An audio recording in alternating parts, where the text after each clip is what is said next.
So let me see if I understand. The ogre grunted, his mouth half full of still bleeding and strangely glowing meat. Your temple of sages, in which you do research, assigned you to follow a Beastclaw Raider Alfroston. Not just follow, but actually walk up to us and ask us questions. Leonard Carver, apprentice archiver of the Crimson Sage Temple, shivered as he was questioned, both because of the natural cold in the air and the presence of several ogres staring down at him with hungry eyes. Ogres that would have ripped him apart, if not for the presence of the being in front of him. A massive ogre they called their Frost Lord. Yes, Frost Lord, Leonard said quickly. I am what you would consider an expert. Wait, no, that's not right. You would be an expert. I'm more of a studier. Is that a word? Studier, yes, of ogres. Because of my knowledge, I was assigned to study various ogre cultures. In this case, your Beastclaw Raiders.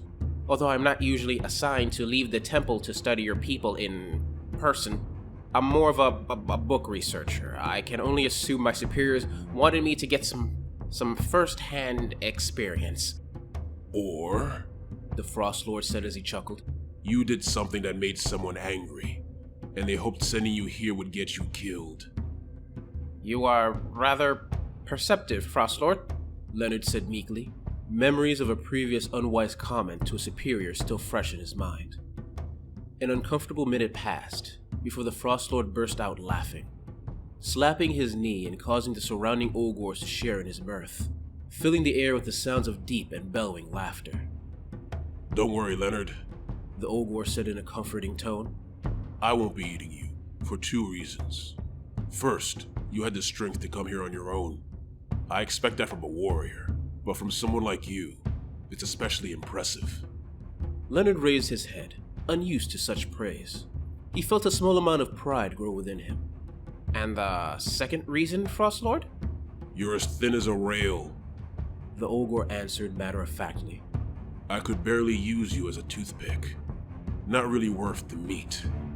Oh, the sage whispered, his small bubble of pride quickly deflating. Why do I feel like the second reason is the more important one?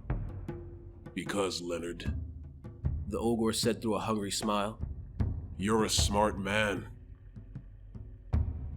Now, to understand the Beastclaw Raiders, you must understand our beasts. They are the source of our strength. Not only powerful allies in combat, but necessary to stay one step ahead of the inexorable Everwinter. Through our bond with them, we become stronger than we could ever be on our own. And considering how strong the average ogre is, that is pretty strong. Let's start with the Born Fangs. The Born Fangs make ideal mounts for ogres. Tough, strong, and insanely stubborn. A stubbornness that allows it to run for weeks without food and smash through enemy lines without hesitation. Stubbornness powered by pure rage. When it doesn't have food in its belly, it rages, refusing to weaken, as if to spite hunger itself. Because it is blind as a bat, it rages, angry that people it can't see are in front of it, and wanting to smash them to the ground for daring to be there. Its rage is a special quality we make sure to breed into them. They start out, like most creatures, as pups. Cute little things all bitey and wanting to rip out your flesh bits. When a few of our adult Born Fangs birth a litter, we take a moment to dig out a big pit and throw the pups in, along with any meat and living captives we found along the way. The smell of meat brings them into a frenzy, and they start eating it up as quickly as possible. Then we leave for a few months. When they run out of food, they start fighting each other, until only the strongest survive. When we come back, we grab them up one at a time, and those that still have some fight in them become part of a Born Fang pack, the most numerous of our various mounted units. The ogres atop their Born Fang mounts wield iron-locked pistols, while using clubs and hackers when the Born Fangs charge in close and attack with their tusks. With a skull at the head, sort of like a sergeant in your human armies, they crash through and crush most opposition.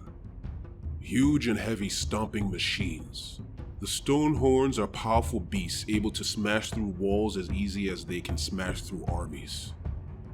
This strength is due to their bones. They have a skeleton made of stone and metal, making them extra tough to take down and giving them plenty of weight to throw around. Plus, to strengthen these bones, they mainly eat scavenged weapons, armor, and buildings, so we usually don't have to worry about them hurting our meat supply. When not on the field of battle, they make great beasts of burden, their strength allowing them to carry the equipment of several ogres with ease.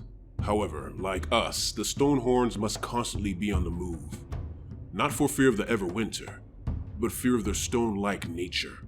Standing in one place for too long causes their bones to lock up, and actual stones slowly overtake their bodies. Luckily, their ogre riders are there to chip them out if the worst happens. With a few ogres atop of them, they become Stonehorn Beast Riders. The ogres astride them, wielding chain traps and harpoon launchers, while the Stonehorns come in with an earth-shattering charge to lay waste to its enemies with massive horns and crushing hooves. The biggest of our beasts, and the ones only mounted by our leadership and our most elite warriors, are the Thunder Tusks. They are tied to the cold in a way no ogre or other beast could possibly understand. Some say they were formed when Gorkar Morka chipped ice shards from his fingers as he climbed the highest mountain in the mortal realms, the ice shards turning into Thunder Tusks when they hit the ground. Seeing the way the cold surrounds them, I could believe it. Their connection to the Everwinter causes them to emit a numbing chill to all those around, slowing down our enemies with waves of frostbite-inducing cold. They also throw out blasts of ice that hit like Ironweld Arsenal cannonballs. One could call them the world's deadliest snowball fighters. Oh, come on, that was funny. None of these ogres get my comedy lettered. Arriving from the icy wastes of the mortal realms, the Icefall Yetis follow close behind our armies, and are always ready to rip and consume the flesh of our enemies. They bring with them an aura of frost that slows down foes, and bounding leaps that get them close to their prey with what some would say was rather frightening speed. They also seem to have a connection to the Thunder Tusks as well, the presence of the beast making them more energized and eager to kill. Flying above the battlefield looking for meat to scavenge are the blood vultures. Although they are usually just opportunistic feeders, a few of us have taken to taming the cute little guys. They make great little attack birds that love slashing at the enemy's eyes. Plus, they make great pets. Although I should warn you, my blood vulture ripper has been looking at you hungrily for a while now. I suggest you keep those glasses on your face if you want to keep your little orbs. Of course, all these beasts and riders would be worthless if they couldn't find food to sustain them, which is where the Skulls come in. Skulls aren't one ogre or creature, but a team, working together to lead the Alfriston towards the next juicy target. The ogre portion of this team are the Icebrow Hunters, ogres who are expert hunters, with an impressive speed that keeps them ahead of their Alfriston, handy with a crossbow, and capable of throwing great spears with quite a bit of force. And, in a pinch, can gather the power of the Everwinter into an icy breath that can freeze the flesh of their target. The beast portion of the team is the Icebrow Hunter's constant companion, the Frost Sabers. Stealthy giant cats who can thrive in the harsh cold and swiftly take down foes with their elongated fangs. And leading this army of beasts and ogres is the Frost Lord, someone like yours truly. No regular ogre can be a Frost Lord. You need one who has truly lived. One who has chosen to try many things and has the strength to go through any trial. Take me, for example. In my younger days, I was a rider of a Born Fang pack, hunted for food with a Frost Saber companion as an ice-browed hunter, and even worked for a bit as a man-eater when my old Alfriston was wiped out oh so long ago. All that experience made me an ideal candidate. Plus, being the biggest ogre around also helped a little. When it's time to finally choose a new Frost Lord, after the old one died in a hopefully impressive manner, a contest of sorts is made. The prospective ogres head out to find the biggest and best meat around. And in that, we always aim to impress. Gargants, Magmadroths, any big beast will do. Once done, We will walk back with our prize in tow and present it to our people, offering the meat to the rest of the tribe, allowing the tribe to choose whose meat they will accept. The one with the most meat taken wins, becoming the new Frost Lord. Once chosen, he is given the Frost Spear, either taken from the body of the old Frost Lord, or newly crafted if the old one was broken. It is a mighty lance blessed by the blood of the Thunder Tusks and the breath of Gorkamorka, the weapon imbued with the cold of the Everwinter itself. The spiritual advisor to the Frost Lord, or leader himself if the tribe chooses. The Huskard Tor is the spirit of the blizzard given voice, feeling the will of Gorkamorka with every blast of cold and snow-filled steppe. Although able to ride a Stonehorn, most Huskard Tor prefer to ride atop of a Thunder Tusk. The connection the Thunder Tusk has with the Everwinter, allowing them to cast spells to either increase the toughness or strength of our forces. When the old Huskard Tor dies, a new one is chosen by the winds of the winter storm and the bailing howls of the Thunder Tusks.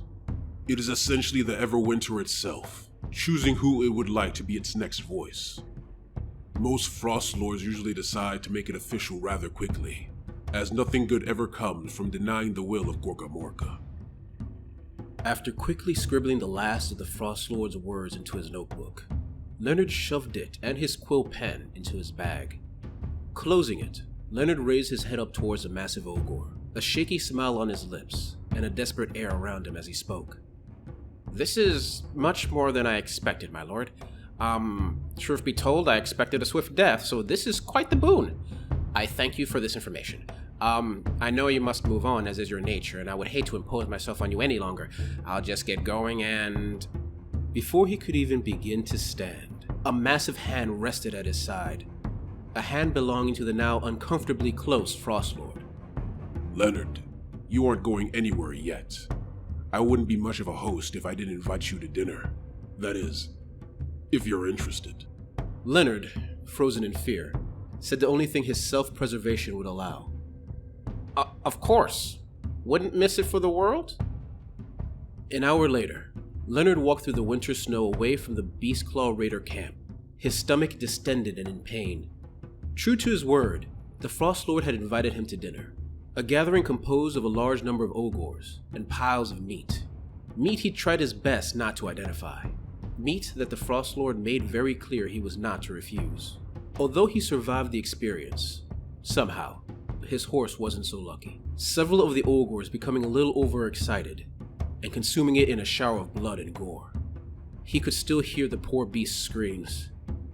Despite the pain in his belly and now his legs, he kept moving, a feeling in the back of his mind telling him that staying still would be death, a feeling he wasn't inclined to argue with.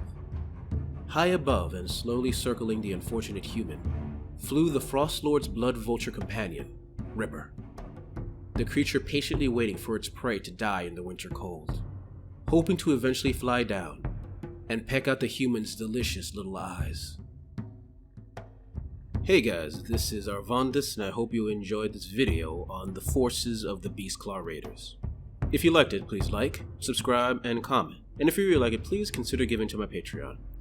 With the extra money gives me the time I need to work on these stories I love. Anyway, thanks for listening and see you next time.